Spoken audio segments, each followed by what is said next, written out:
About sales to review ratio, my expertise is really Amazon PPC, but the idea with sales to review ratio is really important. You're going to generate more sales than the reviews that are coming in.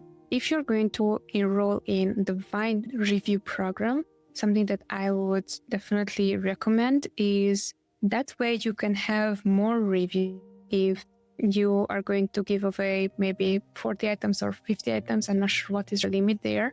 Even if you're going to give away 50 items and get back 50 reviews from Amazon, Amazon is going to see those as, hey, you give away your product for free. You enrolled in our program, so you're going to get free reviews. Therefore, it's all cool. Now, what might happen is that if you're not going to roll into that program, but you're just going to get reviews out of the blue, maybe from a different channel, maybe from friends and family, maybe from other services, it's really important that you are going to make at least 2 to 3 sales or even 5 sales to 1 review to come in. Simple reason, think logically. How many reviews ever did you left on Amazon? I know that at some point I wanted to participate into the Vine Reviewer program and I started to leave reviews on all the products that I purchased. I was like, oh yeah, it's going to work. Besides that, I never leave reviews. Most people are not going to leave reviews unless they're unhappy with the product. And this is really how we act, So that's why I'm saying it's really important that if you're going to set up the Vine review program for you,